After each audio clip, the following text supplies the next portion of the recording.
All right, well, hello DEF CON. It's nice to be back, first of all.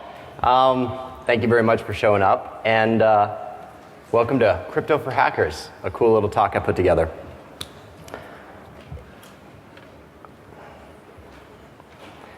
It's in our moments of greatest weakness that we define ourselves as individuals. This is something that I said years ago to a colleague of mine at American Express when I was in charge of their security internet and intranet portfolio. The executive VP team had decided not to strengthen our password policy because it would have increased our help desk costs too much. The sad thing is, it was cheaper just to pay out in lawsuits and insurance premiums when our customer data was hacked. Now, this is one of many real-world scenarios that we face in our modern internet. This is the world we live in. And this is exactly the way of thinking that has caused so many problems in our InfoSec community. But times are changing, and there are those of us who think differently. There are those of us who are at war with this establishment. Governments and corporations continue to support legislation that revokes our personal rights. Our every action is monitored, and our every intention is scrutinized. As each year passes, we lose more of what it means to be free. The ability to share information is one of our most basic and fundamental rights. Without this, there is no privacy, there is no freedom of expression, and no ability to hold rogue agencies accountable for their unlawful activities.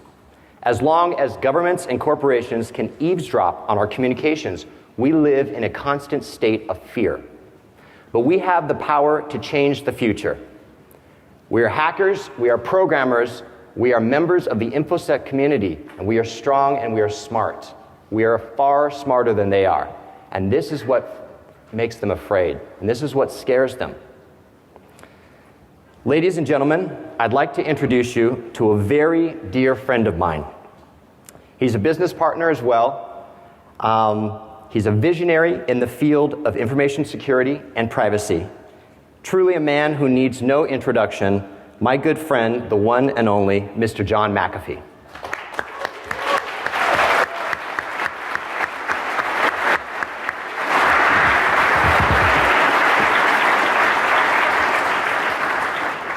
Now, there's a rumor going around the goons that John and I might be up on stage doing a shot together with some goons. So I don't know, goons, is that just a rumor?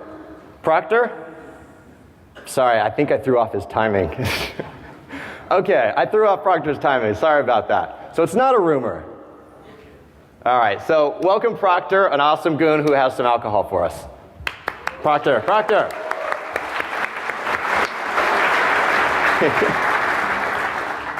All right, shut this whole thing down. Shut it down. This is not secure.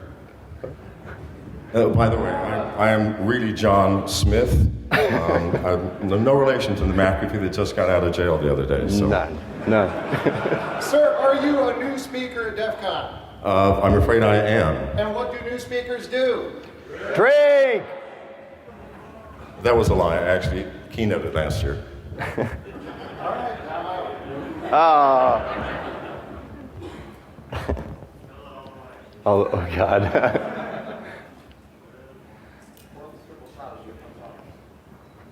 Is that enough? He insisted on doing water. There it is. Oh, here, I'll switch. Here, switch you. I gotta speak, I think. I'm pretty sure I gotta speak. All right, guys, to DEF CON. To DEF CON.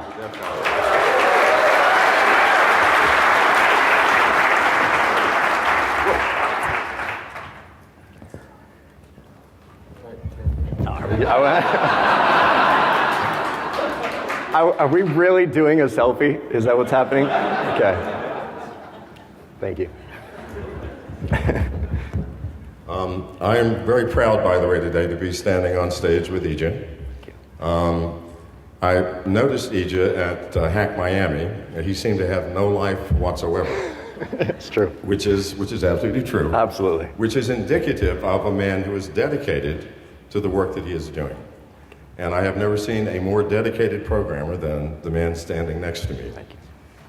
What he's going to talk to you about today is something radically new.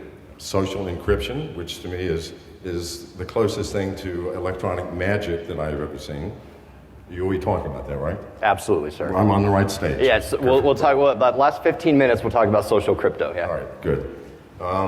And trying to get in touch with this man is the most difficult thing in the world. He never answers the phone, but if you call him at 3:15 in the morning, Sure. at 3:17, I always get an answer.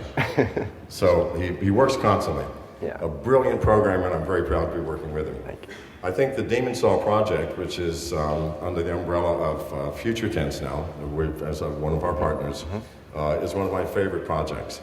And I think that it's going to change the way that we communicate, the way that we look at data, and it's going to give us a degree of privacy, which I personally need, and I think all of you do as well.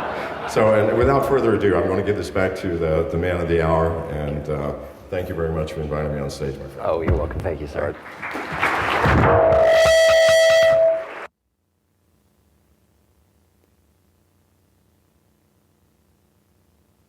Oh, we have okay. These mics are not hug friendly, just FYI. Well,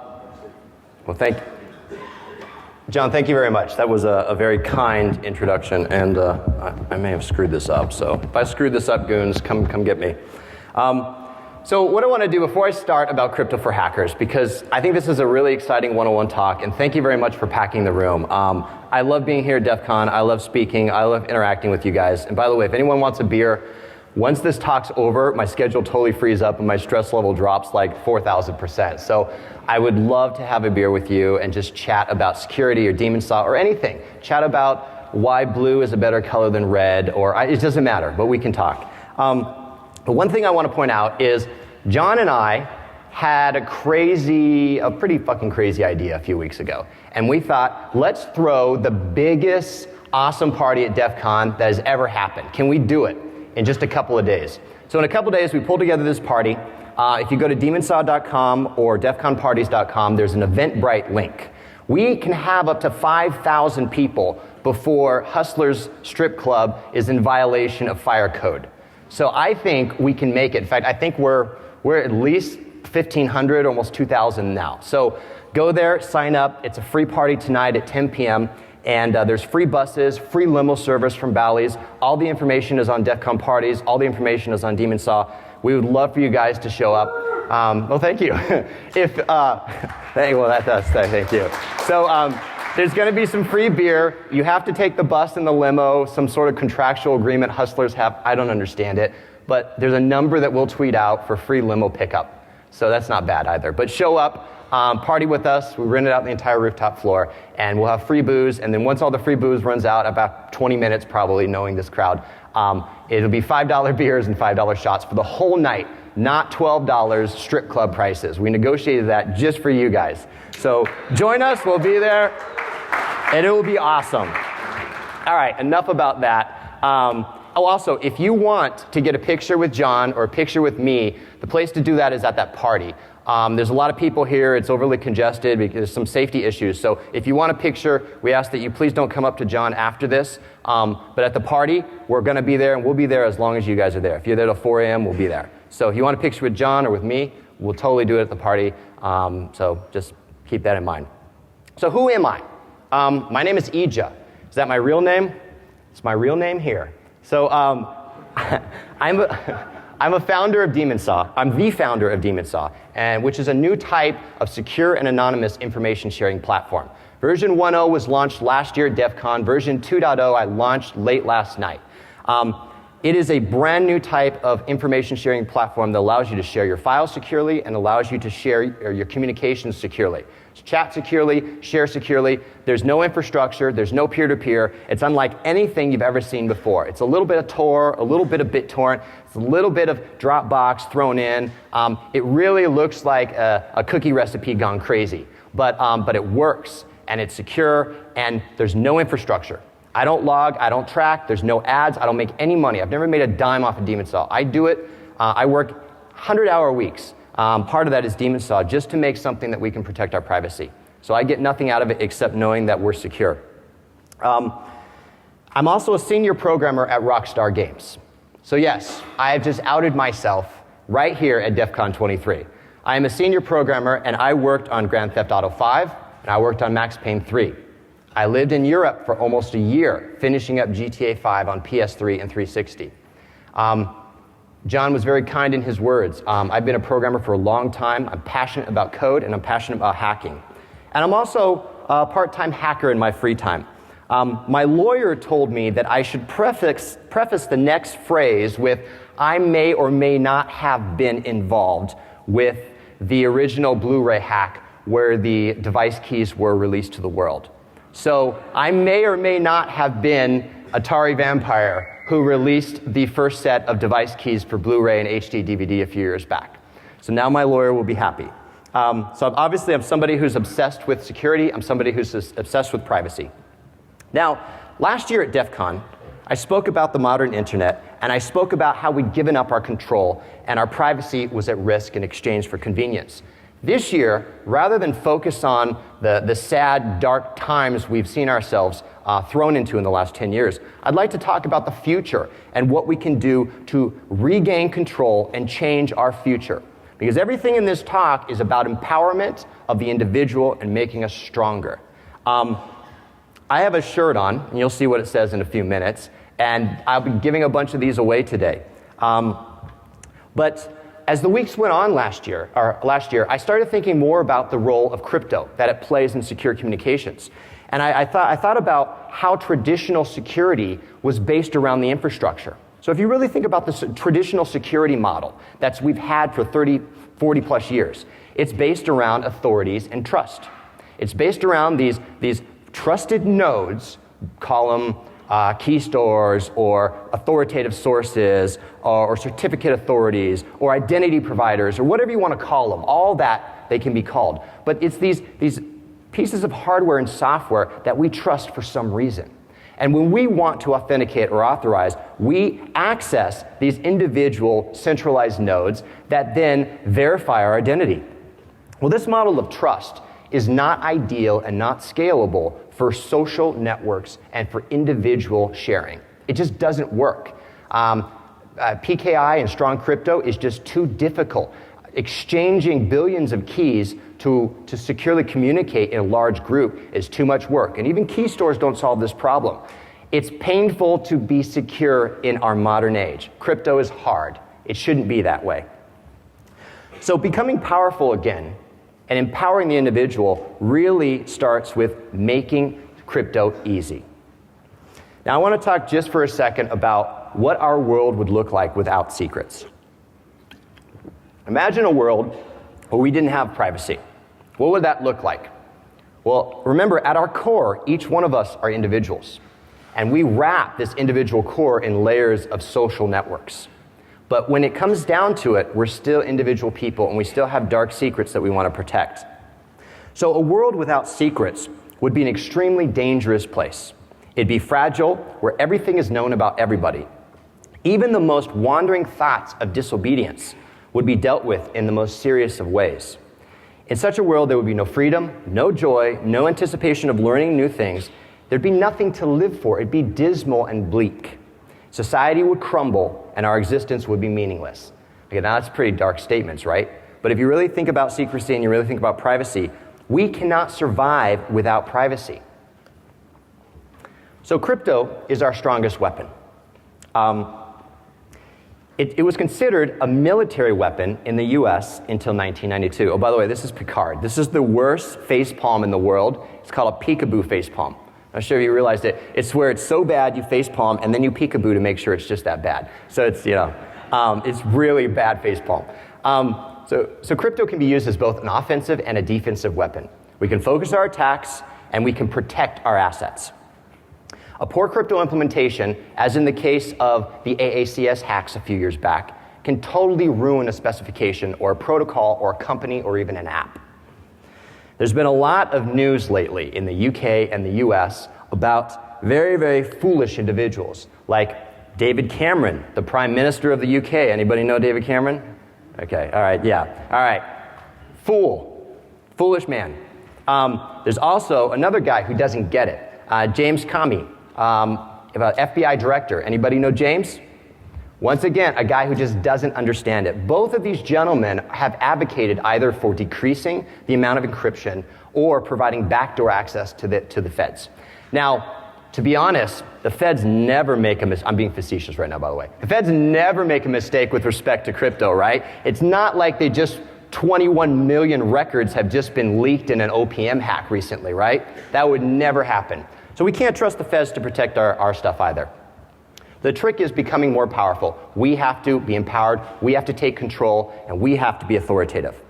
Throughout the course of human history, technology has always been the deciding factor between survival and extinction. This is still true today. Governments and corporations have one fatal weakness. They are not us. They are not programmers. They are not hackers. They do not adapt well and quickly to change. We do. And so technology is on our side, favoring those who embrace it most. Today we have the capacity and the ability to be greater than governments and corporations. And this is what makes them afraid. This is what scares the shit out of our government and the UK government and corporations, because they no longer are the powerful ones. So the will of the people will win in the end through hackers and programmers and people like us. I was thinking about a battle cry for our hacker generation. So I call this group here the hacker generation. I'm not sure, I don't know if I coined that. I just view us as the hacker generation. Maybe Generation X, maybe millennials, maybe baby boomers, it doesn't matter. We are the hacker generation. And we need a mantra, and we need a battle cry to let the feds and let the corporations know how we feel and know what we're doing. And so I came up with that, and I printed it on the back of 150 Demon Saw shirts that I'm giving out at the party tonight and throughout the rest of the con. Here it is. I'd like to know if you like it. My shit, my way, fuck off, NSA. What do you think? Yeah? That's it. This is the battle cry of our hacker generation. This is who we are. And so, a talk about crypto for hackers should involve some crypto, right? So what we're going to do is, now that I got you excited about getting a t-shirt, and yes, I'll be giving them at the party. By the way, if I get really drunk, the chances of me giving them all out within 5 minutes are very, very high, almost a probability of 1. So at the party, if you happen to be buying me drinks, I could very well give you my entire backpack full of t-shirts. That has happened before. Let's talk about Edward Snowden once said, encryption is the defense against the dark arts. And he was right. Crypto, so what that means in layman's terms is crypto will set us free. Now I come from a very strong religious background years and years and years ago, no longer current. But when I grew up in church and in religion, they always talked about different things setting us free. As I grew into an adult, as I learned technology better, I realized there's very, very few things at all that will set us free. I think we can set ourselves free, but I also think from a technology standpoint, crypto will set us free from an infosec perspective. So there's a few terms we're going to talk about. I'm not going to review them all just because of lack of time here, but these are keywords that cryptography. What does that mean? That's such a big word. People abbreviate it as crypto. Basically, all that is, it's a fancy word for just describing, it's the practice and study of techniques for secure communication in the presence of third parties. Okay, that's still kind of geeky. What does it really mean? I want to share information to one of you or many of you out there, and I don't want the rest of the people to know about it. Either know about it or tamper with it or do anything or replay it or extend it or anything that's going to alter or somehow convey the message to the unintended recipient. That's all crypto is. It's just securing our communications. A cipher is a fancy term for just an algorithm, a simple function or algorithm that performs encryption or decryption. That's it. That's all it is. Encryption is a fancy word for just saying we're going to take what's called plain text and we're going to mix it up and create this fancy output called ciphertext. And then that ciphertext shouldn't have anything to do or look like the plain text. That's the goal. Now when we decrypt it, we just convert from ciphertext back into plain text. See, crypto uses fancy terms. Now, to be honest, to be fair, to be a cryptographer is a lifetime pursuit. And this talk, I want to be very, very specific. I don't mean to demean or minimalize the work of lifetime and full-time cryptographers, because it's hard work, it's dedication, and it's very, very many times selfless. To know this stuff back and forth, you have to apply yourself for a lifetime pursuit. But to know the basics and use it effectively, hopefully is a matter of 50 minutes. And that's what we're going to prove out today. A key is kind of like a key in the real world. It's just a parameter that determines the functional output of a cryptographic cipher. So you feed a key into an algorithm or a cipher, and that unique key will have a unique effect on the ciphertext generation, is all it is. A hash function is a one-way cryptographic function. So the idea with a hash is you can't decrypt it. That's really what a hash is. And when you hash something, you create what's called a digest, or a message digest. There are these different types of encryption algorithms called symmetric and asymmetric. And all it really boils down to is symmetric just means you have the same key for encryption and decryption. Asymmetric just means you have two different keys. One's used for encryption and the other's used for decryption, and vice versa. Now, I have some crypto examples here on the slide. I'm going to be talking about 5 different groups of routines: ciphers, hashes, HMACs, which are hash-based message authentication codes, key agreement schemes. I'll be looking at the Diffie-Hellman example in particular, and PBKDF2, which is a password-based key derivation function. The code that you see here in the coming slides, very, very simple example code. I have a 4-hour workshop today at 2 p.m. called, for lack of better naming at the time, Crypto for Hackers, the workshop. Probably the worst possible name I could ever come up with. It's from 2 to 6 today, and it's also from 2 to 6 tomorrow. If you have anybody have a seat in Crypto for Hackers, the workshop? Anyone want to? Oh, excellent. All right. So one brave soul. Excellent. So in that 4-hour block, what we're going to do is I have 8 exercises, and I'm going to code with you for 4 hours in C++. We have networked, boost-based asynchronous I/O code, and we're going to write code that implements all of these routines, and we're going to be sending these across the network and even simulating man-in-the-middle attacks, all within a span of 4 hours on Linux and Windows. And the code actually compiles too, which is a great thing.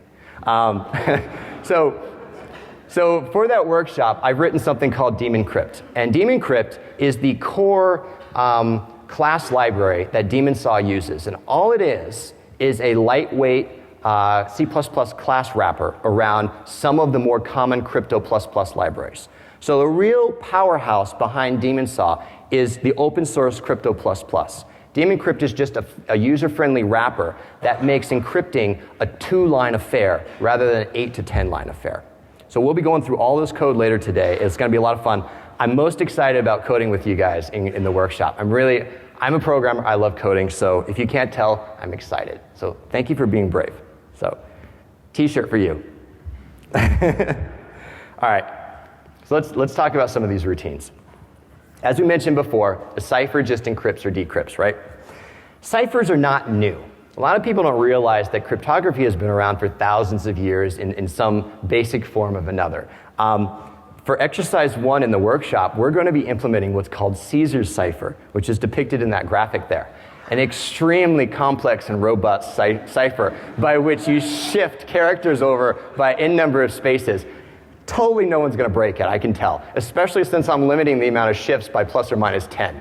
So there's no way we're going to crack this. So Caesar's cipher's been around. There was I don't know if this is true or not. I probably read it on Wikipedia, so maybe it's true. And there was this quote about Caesar fighting, I think he was on the Russian front or somewhere fighting a war, and he sent a message to his wife at the time, I believe. If I get some of the details wrong, please forgive me. But in the message, he used Caesar's cipher, and when she had decrypted it, the message basically said, on the front, be back in a month, don't bathe. True message, true story. So that Caesar used crypto for that very sensitive message to his wife at the time. I don't know if that's true, but it's a good story nonetheless. Ciphers, we're going to be concentrating on the AES candidate ciphers. In 1997, NIST sponsored this exercise from 97 to 2000, whereby people submitted different crypto implementations for the new standard, the advanced encryption standard. And there are a bunch of submissions, and it was narrowed down to just 5. Daemon Saw implements all 5 of the AES candidate. That lets you choose which one you want. That was, I always pronounce this wrong, Raindale. Hopefully, I don't, Raindale, I always, my pronunciation is terrible, but there was what became the AES, Raindale. There was Serpent, Two Fish, RC6, and Mars. And we're going to be using all of those today in the hacker class. The candidate algorithms can have 128-bit keys, 192-bit keys, and 256-bit keys. So when you're dealing with ciphers, not only are you dealing with the key input, but you got to choose a key size. The larger the key size, ideally, the less probable collisions and brute force hacking attempts will be. So the reason why you bump up, it all depends on vulnerabilities in the actual algorithm itself. If an algorithm, a vulnerability is found in the algorithm itself, then key sizes are not as important. But the reason why you choose key sizes bigger than smaller is the idea that brute force attacks is going to take longer than our lifetime. And that's really the goal of a lot of the cryptographic cipher work, is that if your information is encrypted and it's going to take more than a lifetime to brute force crack it, it's probably good enough. And see, what most people don't realize is that it's not a 1 or a 0 for crypto. It's an analog value. There's a decimal point in there. It's all up to what your cryptographic needs are. If you don't need the most advanced military strength crypto because all you're doing is sharing photos with your family, then by all means, don't implement and use the most advanced crypto. So there's a scale there that goes back and forth. And that's why one reason why it makes crypto so much fun, is because we don't always have to choose one or the other. So here's a really, really simple example of encrypting using AES. I think this is just using a 128-bit key. With Daemon Crypt. It's 3 lines of code. That's it. You create an AES object called cipher. You call set key. You set your key. It can be a string, or it can be a char star, or it can be a U8 pointer, whatever you want. And then you call encrypt. And that's it. So one of the things I've really tried to do by releasing this, by the way, Daemon Crypt is MIT open source license. And that's my gift to you guys, because it's been helpful for me in creating Daemon Saw, and I wanted to return some of that to you. So feel free to use this however you want. It's an open source license. I wanted to make crypto easy, not only to understand, but to use. The next topic we want to focus on is going to be hash functions. Now, as we mentioned before, a hash is simply a one-way conversion. So there's no decryption. Now, you take your message and you convert it into a digest. The idea behind hashes is that they should be practically impossible or infeasible to reverse engineer. Now, there are good hash algorithms and there are bad hash algorithms. Anybody here of MD5? Okay, what do you think? Good hash algorithm? Okay, sucks. Bad hash algorithm. Okay, so there's the bad hash algorithm. Okay, thank you. The 3 people who raised your hand are correct. And I'll thank you for the gentleman who screamed it sucks, even better. So there are good hash algorithms, there are bad hash algorithms. Once again, choosing the right hash algorithm is not a 1 and a 0. Even MD5 has its place in the world still. It's still used in HMAX. It's not usually used a lot in normal hashes, but you see it all the time in file checksums to download, right? You still see MD5. And the reason being is it doesn't need to be cryptographically secure. You just need an authentication measure or authenticity measure to know that the file hasn't been modified. So what are some usages for hash functions? We talked about 1, file checksums, right? You download a file on the internet, you go to demonsaw.com, you download my program, and there's going to be a hash there. You download the file, you re-verify the contents of the file, and you make sure that the hash that I'm reporting and the hash that you're reporting match. If they don't, something's wrong. Either I fucked up again, which I've done it a couple times, because it was 3 a.m. and I uploaded a file, or somebody hacked my website and exchanged my zip for another zip. Verifying file integrity is important, but there's also hashing of passwords. We have a lot of awesome password dictionaries available now that have really extended our rainbow table abilities because of insecure security practices and the fact that companies have not hashed passwords in their databases. The companies I most love are the companies who implement poor security measures, except when my data is in their systems. Then I don't love them as much. But the reason being is because when they're hacked and a list of 1 million or 2 million passwords are released, this is a real-world indication of what real people like us create for passwords. and the natural password derivations that we employ. So having that real-world data is essential, but hashing your password in your database is a common and simple thing you can do to prevent these type of leaks. All right, so some algorithms we talked about, SHA, SHA-2, and SHA-3. It's interesting to know that a few years back, I forget the exact date, 2007 maybe, I don't know, don't quote me. The NIST sponsored another competition, another crypto competition for looking for the next generation of hash functions. Now, SHA-2 hadn't been hacked yet, and still hasn't been hacked fully, but they thought it was a good idea to be proactive. See, I love it when our government starts thinking, and standards bodies start thinking that we figure that all of our stuff's going to be hacked soon, so let's stay ahead of the curve and let's do another call for papers, or let's do another call for algorithms. So that's what happened with NIST, and that's why we have SHA-3. Now, with hash functions, there are concerns with collisions. There are also concerns with rainbow attacks. Rainbow attacks are merely large tables of pre-computed hashes that map up to existing passwords or passphrases or keyed things. So basically, if you've got a list of passwords that have been hashed without salts, you can go through and you can scan using rainbow tables, which are pre-computed hashes, and reverse engineer the password by way of already knowing the hash. That's really a simple explanation. Well, it's a cool name, but all it is a table of pre-computed hashes that are unsalted. That's really all it is. There's also this thing called length extension attacks that you've probably heard about. That's where you add to your hash. Length extension is a very powerful hack that can be done, and which is why people use HMACs for guaranteeing data integrity and authenticity. So how does daemon crypt? How can you hash whatever you want in your code just by using daemon crypt? It's really, really easy. You create an instance of MD5 or SHA-1 or SHA-3 and you simply call the compute function. So I've really tried, if you want to take the code and make it much more functional and beautiful, I would love to host it in my Git.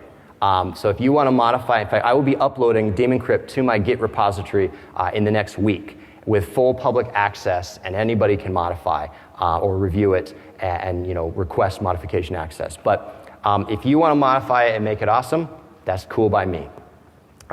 Here's a SHA-256 example. Same thing, you create a SHA instance, you call the compute function, you're done. That's all it takes to use daemon crypt. Now, the output, or the digest output between these two, is varied. You see that the MD5 has fewer bits in the output than the SHA-256. So once again, a longer digest, more cryptographically secure, assuming that the algorithm hasn't been compromised.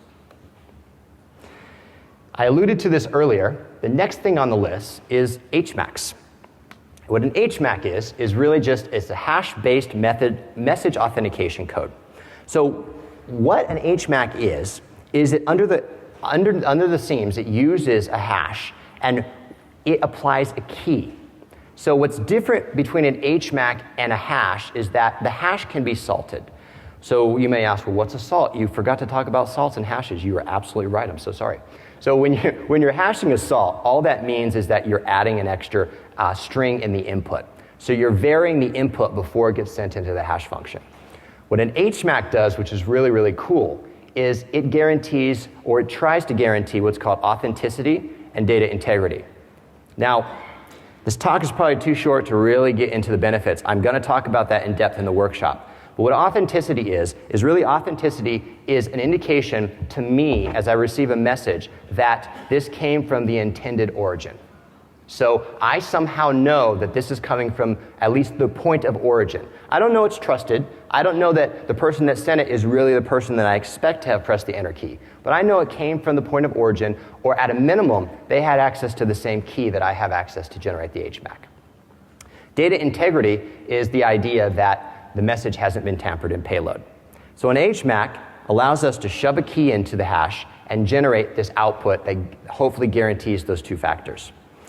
HMACs can be used in place of hashes. They're building blocks for other applications, such as probably my favorite crypto routine right now. In fact, I think it would be, that is a lot of text over there. Sorry. I'm easily distracted by free-flowing text. I don't know, it's a fault of mine. But so one of my favorite crypto routines right now that I've come to fall in love with is PBKDF2, or password-based key derivation 2. And it can use under the covers an HMAC. It's a really, really, really cool routine that allows you to take any sort of text or input and create a very specifically sized key as a result, or output as a result, that can be used for a key to a cipher. So HMACs are used under the covers in PBKDF2. You can use all the normal hashes in your HMAC. Now here's an example of using an HMAC with daemon crypt. Look familiar? It should. I wanted it simple. I didn't want to think about crypto when I was writing the rest of Daemon Saw. So you create an HMAC instance, you set the key, and you call compute, and you're done. That's it. Crypto doesn't have to be any more complex than this. And same thing with the SHA-512 HMAC. You create an object, you set the key, and you call compute, and we're done. Open source and free, the way everything should be. PBKDF2, we finally got to my favorite. I love this guy. I even found a cute little like salt guy who's kind of dancing around. What this is, as I mentioned before, this allows us to take a passphrase or a bunch of bytes or any set of arbitrary input data that can be reduced to ones and zeros and shove it into the input, add a salt, and basically derive an output that can be used for input into a cipher. So a lot of times you'll say, hello, my name is Eijah, and I want to use this to create a key. Well, why don't you just use hello, my name is Eijah as the key? I'll give you a really good answer. Is because ciphers are very mean. What do they mean? They only like keys of certain input size. So an AES-128 will only take an AES-128 key. You try to give it 127 bits. Oh, that's a bad example because you can't do that. But you try to get like 250, or you try to get 120 bits instead of 128 bits, it's just not going to work. So they like precise key input for the number of bits that they're going to use internally. So you use PBKDF2 to generate a very precise set of bytes that can be used for input in a very precise cipher. Shared secret derivation is really a powerful outcome of this. In addition, PBKDF2 allows us to add iterations. So you can start at iteration 1, which is not secure by any stretch, or you can go to 100,000 iterations. I believe that the NIST standard, last I checked, was 100,000 iterations or 10,000. I can't remember. I use 100,000 normally. I think that's the ideal standard for PBKDF2 right now. So you can iterate multiple times in your algorithm to generate a stronger, more cryptographically secure output. Computationally, it's more intense, which is great for crypto. We don't want a super easy and highly performant crypto routine because it's going to be easier for the hackers to brute force. So we want a bit more computationally intense to generate this, is ideal. How does this look? Well, it gets a little bit more complex, but not too much. The name of the class is a bit bizarre. I probably could use your help cleaning up. PKCS5, PBKDF12, HMAC MD5 is definitely not a user-friendly class name. I think I've changed it. I think I've removed the PKCS5 prefix to that, by the way. But you set the salt, and you call compute. And that's it. And that is how, and you can also set the iteration count too, which my example doesn't show. But that's how it's done. So 4 lines to take a passphrase using set the iteration count, set the salt, and generate an output. 4 lines of code is all it takes. And down below is another example with SHA-512. So finally, we're at our last cryptographic routine. And the good news is we are right on time. So that's the wonderful news. Key agreement schemes. We're going to talk about something called Diffie-Hellman. How many of you heard of Diffie-Hellman? Oh, well, everybody. Of course everybody here has heard Diffie-Hellman. So what is Diffie-Hellman? You've probably heard of the paint mixing analogy, right? This analogy scares the shit out of me because when I'm painting my house, the last thing I want to do is get somebody to randomly mix paint colors, right? Even slightly is going to throw off the hue or the tint of your wall.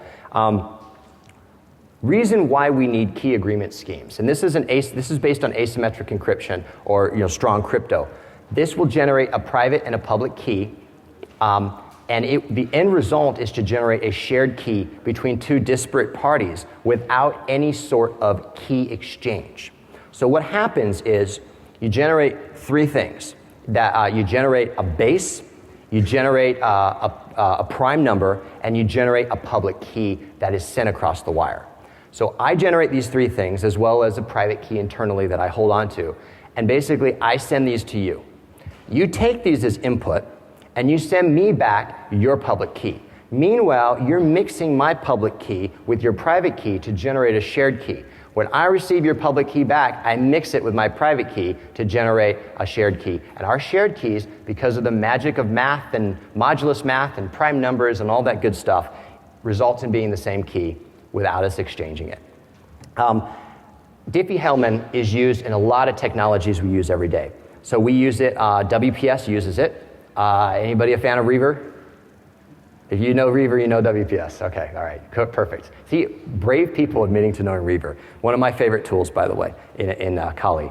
And SSL or TLS uses Diffie-Hellman as well. SSH uses it. VPNs use it. Demon Saw uses it. Diffie-Hellman is a great way for two parties just to get a shared key and fast. This can be computationally intensive if the prime number bits are high. And we'll talk about that in the workshop more. If you have a low number of prime bits, like 128, that's very, very insecure. What that means is that the ability of collisions to happen is more probabilistic. So if you generate a larger prime number, like 3072 bits, then the chance of collisions over t time is going to be probabilistically lower. But to generate a 3072-bit prime takes a while depending on your computational power. Like, I can generate on my 4-year-old quad-core laptop, I think it's an early i7, I can generate a 1024 or even a 776 or even a 1776-bit prime in under 15 seconds. Now, I've got a fairly slow laptop with only 8 gigs of memory, but when I bump it up to 2048 and 3072, it can take a minute or even up to 2 minutes. So ideally, the downside to this is the prime number generation. So you can save out your prime and you can reuse it, but as you can imagine, that has some other security concerns as well. The end result of all this is Diffie-Hellman is a powerful technique, and we are going today to be implementing code that uses Diffie-Hellman and not only does a secure shared key creation across multiple clients, but we're going to take the key, we're going to pipe it into PBKDF2 to create a specific key length, feed that into our AES candidate algorithm of choice, and encrypt secure messages back to the recipient and sender. All today in just one of the 8 exercises in Crypto for Hackers. It's going to be a lot of fun. So how does this look? Well, really quick. It is a little bit more complex than the other examples. I won't go through all of it here, but what we do is we create our base, we create our prime, and we create our public key. We print those out. Then we send those over to the second party, which takes the base, takes the prime, and takes the public key, and returns to me a public key, meanwhile generating his or her shared key. Then I receive his or her public key back, and I feed it into my algorithm and generate the shared key without actually exchanging it. So even though this was a little bit more complex code, it's still about 10 lines of functional code to do a Diffie-Hellman key exchange. Has anybody tried to do Diffie-Hellman key exchange on your own, like code it from scratch? It is fucking nuts, right? It is painful, right? So this is way better than doing it manually. And by the way, for those of you who raise your hand, you're very brave too. Oh, well, maybe. Sometimes they're both the same, right? They're both synonyms. The next 2 slides I'm not going to go through, but I wanted to show you if you do a 2048-bit prime, it gets really, really more. It just looks scarier. Even if you don't read through the numbers, it just looks scarier than this, but obviously more secure. So those, in a nutshell, are the 5 different crypto routines. Now, what I want to do right now is now that we've reviewed these algorithms, I want to talk a little bit about unique ways that we can use these cryptographic building blocks to create our own secure applications. As you know, I'm the founder of Demon Saw, and just last night I released Demon Saw 2.0. Demon Saw I made for us. I made for us to secure our communications and secure our content. There's no infrastructure, there's no logging. I don't mine bitcoins on your computer like uTorrent. I don't do any of this. I don't even know who uses it, honestly. If somebody said, I'll give you $10 million if you tell me how many people are using Demon Saw, I would not be able to take their money. I would not have any clue. I only know if people are using Demon Saw because they email me and tell me that they like it, or email me and request new features. Demon Saw 1.0 was launched last year at DEF CON 22. Now I gotta admit, it was a little buggy. So thank you very much for your feedback. Thank you for your suggestions. Thank you for helping me test through some of the bug fixes. I'm the only person who writes the code, and I do that part-time when I'm not working at Rockstar. So it was a good first step, but it was C#, it was Windows only, it was a learning experience, it had some bugs, and it wasn't everywhere. How can you be everywhere when you're Windows only? It doesn't make any sense. So I tried, I did well, but I learned a lot from it, and thank you very much for your patience and your understanding. Daemon Saw 2.0, I set out after DEF CON with some goals. I said, what I want is I want it to be everywhere. I want it to be on Linux. I want it to be on OS 10. I want it to be on Windows. I want it to be on Raspberry Pi. And eventually I want to be on Android. I want to be as everywhere as I can be. Somebody a couple nights ago asked, I think he was drunk because I was drunk. So that's a good indicator. He asked me, when's it coming out on Solaris? And I was like, I don't know. That's a great question. And please don't ask me about BSD either, because I don't know the answer to that question either. But perhaps not everywhere, but we're getting closer. I wanted to simplify the interface, I wanted to increase security, and I wanted to add features that you guys requested.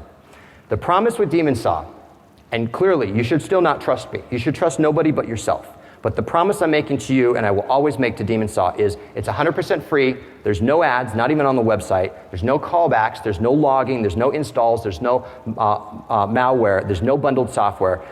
There's no tracking, no logging. I'm not going to sabotage your CPU and mine Bitcoins. There's no bullshit. When you download Daemon Saw, you get an application that lets you secure your shit your way, fuck off NSA. And that is the honest truth. So, well, thank you. Thank you. Thank you. So some of the features in 2.0, there's chat, there's custom. I'm not going to go through this list. You can read it. There's cool features. The one I want to talk about in particular, which Mr. McAfee referred to, was something called social crypto. Social crypto is a new way of thinking about security. This is really the core of Daemon Saw 2.0 and really the core of what I do now for a hobby. It's a new way of thinking about security. Now, security is a lot like water. Security is a lot like water in that it should be free. We need it to survive, but governments regulate it, and companies want to package it up and sell it back to us at a premium. We don't need that anymore. So what social crypto does is it favors individuals in small groups. It doesn't require anybody else. No infrastructure, no key stores, no PKI, nobody. Your data sits on your machine and only your machine only, and you share it with whomever you want. There's no revocation. There's no private public keys to share. There's none of that. It's built, and there's no peer-to-peer. It's built on the foundation of traditional security. We can share things in common with those that we interact with. So contextual awareness via shared experiences and knowledge is converted into URLs or assets that are located somewhere in the world, HTML pages, PDFs, images. And instead of using a passphrase to feed into a hash or a PBKDF2 routine, we use the contents of whatever's at that URL. It can be local, it can be remote. So we together, if we want to get in a shared group, all we do is we share a URL or multiple URLs. So let's say demonsaw.com. We could all get in a secure group right now that nobody could hack simply by specifying demonsaw.com and tweaking a couple additional parameters. So we use the binary contents of those of whatever's at those URLs in order to feed that into input. So we map this contextual awareness into binary form, and this is used as entropy into crypto routines. So this concept at first is a little bizarre. It's new. We've never had anything like it. But instead of using passwords and user IDs and public and private keys, because even PGP requires contextual awareness, I have to give you my public key.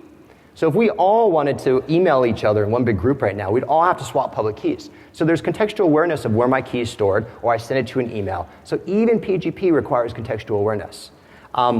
This is a new way of thinking about security, and it's not roll your own crypto. We use all the traditional algorithms and ciphers and routines and hashes and stuff you saw today. We don't do anything different. The only difference is we source the entropy through binary data that we acquired from things that are already online. That's the key to social crypto. So right now, I want to give you a quick demo of Daemon Saw 2.0. It's available to download now. I know we're running out of time, but Last year I screwed up the demo. This year I was hoping not to screw up the demo. Okay. So, by the way, there is a video tutorial who is narrated by a very professionally sounding voice that is on the website. 4 to 5 minute tutorial that can walk you through all this. The first thing you do is you add a router. Now, this router can be a message router or a data router or both. The way Daemon Saw works is the message routing is kind of like Tor in that it is separate from the data routing. So you can add a message router, or your buddy can have a message router, or you can use a message router that's somewhere halfway around the world. And then you can route your data through that message router or anywhere you want. So you control this. How do you set up a message router? You click Enable, it's done. We now have a Daemon Saw network running right here locally. I simply click the plus button and I click the add button. Now, then you add a client. Because I love Star Trek, I'm going to call this Picard. And I'm going to put Picard downloads in the downloads folder. So I choose a place to save my downloads. I call it Picard, and I basically connect. I'm going to add another client here and call it Riker, if that makes sense.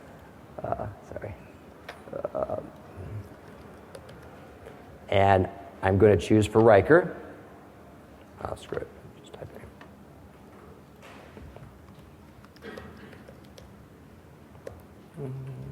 Riker, and I'm going to connect. So what we've done here is simply by specifying my download location and I specify an IP address, these two clients are connected to a secure network. Now, this is the bare minimum just to get into the game. Picard can go over here and the resolution on these projectors are terrible, by the way. So in case you're wondering, why doesn't he increase the resolution? I tried. Picard adds a couple of folders that he wants to share. Riker goes, oh, okay, I like that. So I'm going to do a search. I'm searching for AC/DC, and I want to download Highway to Hell. So normally you could see a pretty status bar here. There you go, okay. So we are now in a secure group. We are now in a group. It's not as secure. It's default security. So let's make it more secure. We go to the group tab. What I can do is I can add a URL. In this case, I'm adding demonsaw.com. Oh shit, I'm not connected to the network. Oh well, all right. We'll add a local file. So if we were connected to the network, then we could simply do that. Pretend this, if you had a network here and I had typed demonsaw.com, it would have gone, fetch whatever was at the home page, so index.html, whatever I redirected to, grabbed all the bits from that HTML page, pulled it down as entropy, and showed me here the size. Instead, what we did is we did the same with a local file. It could be a PDF, it could be an image, it doesn't matter what it is. Now, I am now in a completely different group than the Picard. And the router will show that here. Riker's group is a different hash value than Picard's. So if I go over to Picard and I switch his group, and I give him the same group, then he will now be in the same group as Riker. So by using the entropy that's contained within the resource that we're referencing, we are deriving cryptographic signatures that we feed into algorithms to generate our unique group signature. Okay, so this is great. What if somebody finds the logo.png? Okay, it's, by the way, you want to test the logo.png, it's on demonsaw.com/logo.png. It's just an image, nothing special. Okay, so let's say everybody here knows about that. Everybody here wants to use that. Well, what you can do is you can modify some of these parameters. You can modify the entropy. I'm only going to use 50% of the entropy. Refresh. Now they're in different groups. Bang. Simply by me saying I want to use half of the bits instead of all the bits, I've already kicked myself into a new group. So Picard doesn't know about that. Picard goes over in here and says, oh, I've caught on. 50%. Done. Now they're in the same group. Now you can, I'm running out of time, but you can tweak the cipher, you can tweak the bit size, you can tweak the hash. There's a lot of different things, the iterations for the PBKDF, the salt, etc. All these things can be tweaked to set up your group as securely as needed to share your content. And you can also add multiple. I can add multiple entries here. So you can extend this. Simply by remembering 3 or 4 URLs, you can set yourself up with a cryptographic signature that is likely infeasible for somebody to know the unique ordering of these URLs and be able to brute force your key. Now here's the thing, if you use, you might be saying, you're using multiple layers of encryption. There's a lot of studies out there that say multiple layers of encryptions actually make it less secure. Okay, fine, yes, as if the input is the same. If the entropy is the same, you generate completely new copies of entropy here. So you're using multiple encryption with unique entropy, unique ciphers, unique key sizes, unique hashes, unique salts, and potentially unique PBKDF2 iterations, all within your control. No government, no companies, free. This is Demon Saw, and I hope you like it. So, I just got to do a closing for 2 minutes. I swear, just 2 minutes, I promise. You have? Okay.